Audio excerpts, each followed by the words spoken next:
Faman khofa, maka siapa yang takut atau khawatir, mimmusin janafan, ya, dari musin itu pemberi wasiat, janafan, ya, akan berlaku berat sebelah, au isman, atau berbuat dosa atau tidak adil, fa aslaha bainahum, lalu ia membuat perbaikan, mendamaikan bainahum di antara mereka, fala isma alaih, maka tidak ada dosa baginya. Innallaha ghafurur rahim, sesungguhnya Allah Maha Pengampun dan Maha Penyayang. Ya. Jadi ini masih ada kaitannya dengan ayat sebelumnya, yaitu faman baddalahu ba'da ma sami'ahu, barang siapa yang mengubah wasiat itu, ba'da ma sami'ahu, ya, setelah ia mendengarnya, fa innama ismu 'alal ladzina yubadiluna, maka sesungguhnya dosanya hanya bagi orang yang mengubahnya. Innallaha samiun alim, sesungguhnya Allah Maha mendengar dan Maha mengetahui. Disambung dengan ayat berikutnya, faman khafa min musin, akan tetapi barang siapa yang khawatir bahwa pemberi wasiat berlaku berat sebelah, ya, mimusin janafan itu berat sebelah, au isman, atau berbuat salah, fa aslaha bainahum fala isma alaih, lalu ia membuat ataupun perbaikan,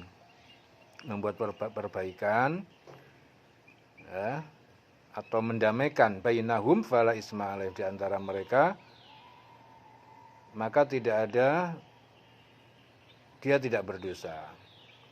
Fa aslaha bainahum fala isma alaih, itu artinya dia mendamaikan antara mereka, ya. Mendamaikan itu maksudnya menyuruh orang yang berwasiat berlaku adil dalam berwasiat sesuai dengan batas-batas yang ditentukan agama. Itu berwasiat untuk berlaku adil. Innallaha ghafurur rahim, sungguh Allah Maha Pengampun dan Maha Penyayang. Ya. Jadi namun jika isi wasiat itu menyeleweng dari keadilan dan jalan yang lurus yang telah dijelaskan, seperti apabila pemberi wasiat itu mendahulukan si kaya dari si miskin yang sangat membutuhkan, atau mengabaikan kerabat dekat demi para fakir yang bukan ahli waris, yang tidak memiliki hubungan kekerabatan, lalu ada seorang yang bermaksud baik dan meluruskan persoalan dengan mengajak para penerima wasiat itu untuk kembali kepada kebenaran, maka ia tidak berdosa dan Allah tidak akan menghukumnya atas tindakan mengubah wasiat jika demikian bentuknya. Ya, sesungguhnya Allah Maha Pengampun lagi Maha Penyayang. Ya, yakni apa? Menyuruh orang yang berwasiat berlaku adil dalam mewasiatkan sesuai dengan batas-batas yang ditentukan syariat.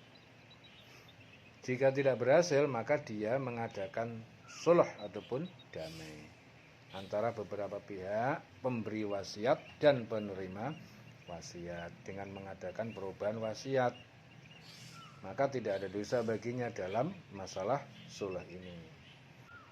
Orang yang memberi wasiat, jika dilihat itu kurang baik ataupun kurang berlaku berat sebelah atau kurang bijak, maka tidak ada salahnya dan tidak ada dosa jika pihak-pihak yang mendapatkan wasiat itu mendamaikan, ya, aslaha, ya, berbuat perbaikan, memperbaiki wasiat itu ataupun mendamaikan. Ini berarti yang wasiat belum meninggal. Jadi ketika orang itu mau mewasiatkan, dia kan belum meninggal. Orang yang mau dikasih wasiat itu kan dipanggil, diajak rembukan. Nanti saya berwasiat begini. Ya, Jika ternyata apa yang dikehendaki oleh yang mewasiatkan itu kurang bijak, kurang adil, nah, maka yang mendapatkan wasiat itu bisa melakukan perbaikan dan mendamaikan ataupun membuat suatu ketentuan-ketentuan yang baik. Ya, di sini yang dimaksud adalah jangan orang yang kaya mendapatkan banyak, ya, kemudian yang tidak mampu mendapatkan sedikit. Nah, itu bisa dilakukan suatu perbaikan ataupun sulhu, ya, membuat perbaikan atau mendamaikan. Ya, tapi ini adalah sebelum, artinya dia membuat usulan-usulan rembukan untuk supaya ini jadi lebih baik sesuai dengan syariat-syariat Islam. Ayat ini adalah untuk sebelum meninggal. Tapi begitu sudah terjadi sebuah wasiat dan sudah meninggal, maka hukum yang berlaku adalah menjalankan wasiat, ya, menjalankan wasiat. Ya ayyuhalladzina amanu kutiba alaikumusiyam, wahai orang-orang beriman, kutiba diwajibkan alaikum atas kalian asyam, yaitu berpuasa. Kama kutiba alal ladzina min qablikum, sebagaimana kutiba diwajibkan alal ladzina min qablikum, yaitu terhadap umat-umat yang dahulu, yang sebelum kalian. La'alakum tattaqun, itu semua agar supaya kalian bertakwa, takut dan taat kepada Allah.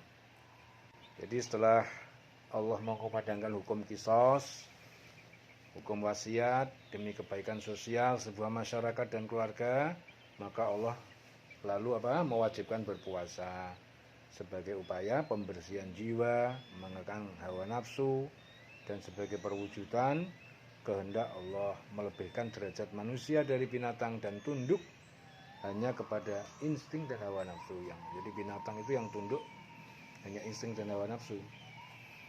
Jadi berpuasa di sini merupakan syariat, ya. Syariat yang juga diwajibkan atas umat terdahulu.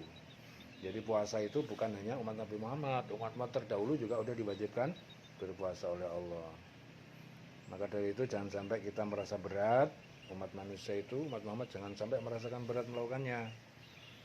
Ya, karena dengan berpuasa itu Allah itu berkehendak ingin menanamkan jiwa kepada kalian, jiwa ketakwaan, menguatkan daya indrawi, mendidik jiwa, ya. Di samping juga hikmah-hikmah spiritual yang edukatif, ya.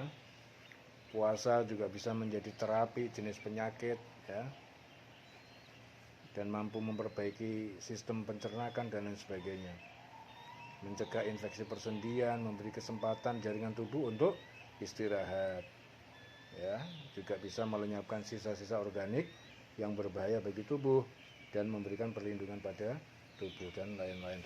Masih banyak lagi, ya, tentang masalah puasa.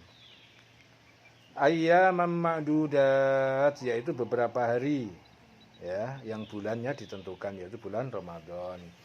Faman kana minkum, maka barang siapa kana minkum di antara kalian maridon, sakit, au ala safarin, atau dalam perjalanan, fa'iddatun, maka dia wajib mengganti sebanyak hari yang ditinggalkan iddah.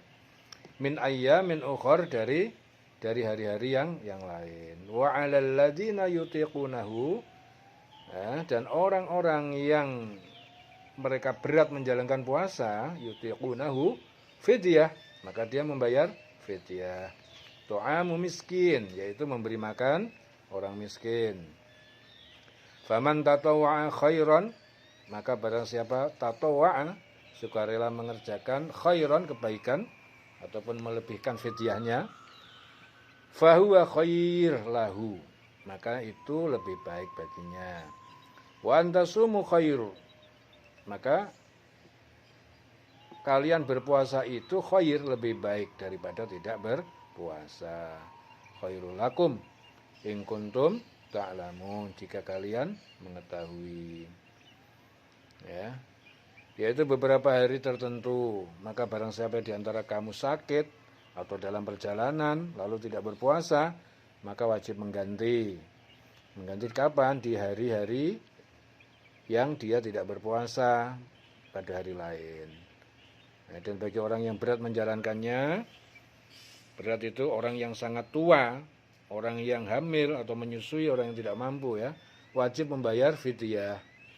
Ya, yaitu memberi makan seorang miskin. Tetapi barang siapa yang kerelaan hati mengerjakan kebajikan, ya, memberi makan atau apa ya, kepada lebih dari seorang miskin untuk satu hari, maka itu lebih baik baginya, ya. Dan puasamu itu lebih baik daripada kamu puasa itu lebih baik baginya.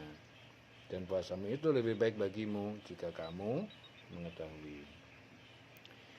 Jadi Mujahid mengatakan apa? Bahwa ayat ini diturunkan pada Qais bin As-Su'aib yang sudah sangat tua tetapi memaksa tetap berpuasa. Lalu Qais tidak berpuasa dengan konsekuensi memberi makan satu orang miskin setiap harinya. Ya, jadi ini sebab turunnya ayat seperti itu.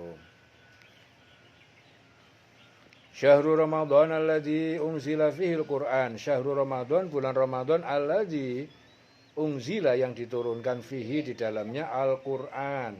Yaitu Quran. Hudal linnas sebagai petunjuk ya bagi manusia, wa bayyinatin minal huda, dan menjelaskan sebagai apa? Penjelasan. Ya, minal huda terhadap kebenaran petunjuk. Wal furqan, dan pembeda antara yang hak dengan yang batil. Faman syahida minkum, maka barang siapa menyaksikan atau hadir di antara kalian asyahra, bulan itu, falyasumuh, maka hendaknya dia berpuasa. Wa man kana maridon, dan barang siapa yang dalam keadaan sakit, au ala safarin, atau dalam perjalanan, fa'iddatun, maka ia wajib mengganti sebanyak hari yang ditinggalkan. Iddatun min ayyamin ukhra, di hari yang lain. Yuridullahu bikumul yusra, ya, Allah itu mengendaki bagi kalian yusra, yaitu kemudahan. Wala yuridu bikumul usra, dan dia Allah tidak mengendaki kalian itu kesulitan. Jadi Allah itu mengendaki kalian supaya mudah. Allah itu tidak kepingin kalian sulit, ya. Walitukmilul iddata, dan agar kalian menyempurnakan hitungan bilangan hari puasa, walitukabbirullah ala ma hadakum, dan agar kalian mengagungkan, memuji Allah ala ma hadakum, yaitu atas apa yang telah ditunjukkan kepada kalian, wala'alakum tashkurun, agar kalian menjadi bersyukur, agar kalian bersyukur atas nikmat-nikmat itu. Bulan Ramadan itu yang di dalamnya turun Al-Qur'an sebagai petunjuk bagi manusia, dan penjelasan-penjelasan mengenai petunjuk itu, dan pembeda antara yang benar dengan yang batil. Ya, karena itu barang siapa di antara kamu ada di bulan itu, maka berpuasalah. Dan barang siapa sakit atau dalam perjalanan, tidak berpuasa, akan tetapi wajib menggantinya di hari yang lain sebanyak hari yang ditinggalkan. Maksudnya apa ini? Supaya Allah itu mengendaki kalian itu mudah. Allah itu suka membuat kalian mudah, bukan membuat kalian sulit, ya. Tapi ingat, hendaknya kamu mencukupkan bilangannya 1 bulan, ya, agar kamu bersyukur. Wa idza sa'alaka ibadi anni fa inni qarib, dan jika sa'alaka ibadi, dan jika bertanya kepada kamu Muhammad, ibadi hambaku, anni tentang aku, fa inni qarib, maka sesungguhnya aku, yaitu Allah, sangat dekat dengan mereka. Ujibu da'watad da'i, aku menjawab, ya, mengabulkan da'watad da'i, doa atau permintaan orang yang berdoa. Idza da'an, apabila ia berdoa kepadaku, falyastajibuli, maka hendaknya mereka menjawab seruanku, ya, seruan Allah. Wal yu'minu bi, dan hendaknya mereka beriman kepadaku. La'allahum yarsyudun, agar mereka mendapatkan petunjuk kebaikan. Allah itu benar-benar mengamati segala yang dilakukan dan ditinggalkan manusia. Jadi apabila hamba Allah, manusia itu bertanya kepadamu, wahai Muhammad, hambaku bertanya kepadamu, wahai Muhammad, apakah Allah itu dekat dengan kami dan tahu apa yang kami rahasiakan dan kami tampakkan dan yang kami tinggalkan? Jawablah apa? Sesungguhnya kami itu dekat. dengan hamba-hamba kami. Jadi sesungguhnya Allah itu dekat, lebih dekat dari yang mereka sangka. Ya, buktinya bahwa doa seseorang itu akan sampai pada Allah dan dikabulkan pada saat ia berdoa. Ya, maka jika Allah itu telah memperkenankan dan mengabulkan doa, hendaknya bersyukur, hendaknya membalasnya dengan iman dan ketaatan, ya, karena hal itu akan menjadi jalan kebenaran dan kebaikan. Ya.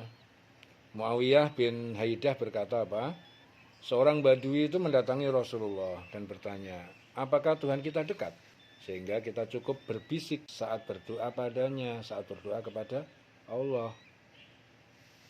Ataukah dia jauh sehingga kita harus berteriak saat memohon padanya? Kemudian Rasul terdiam. Dia menjawab pertanyaan itu, akhirnya turunlah ayat ini, ya. Dan apabila hamba-hambaku bertanya kepadamu, wahai Muhammad, tentang aku, maka sesungguhnya apa? Katakan aku ini dekat, aku kabulkan permohonan orang yang berdoa apabila dia berdoa kepadaku. Maka hendaklah mereka itu memenuhi perintahku dan beriman kepadaku agar mereka memperoleh kebenaran. La'allahum yarsudun, mereka mendapatkan petunjuk kebaikan. Ya, eling-eling selawase urip.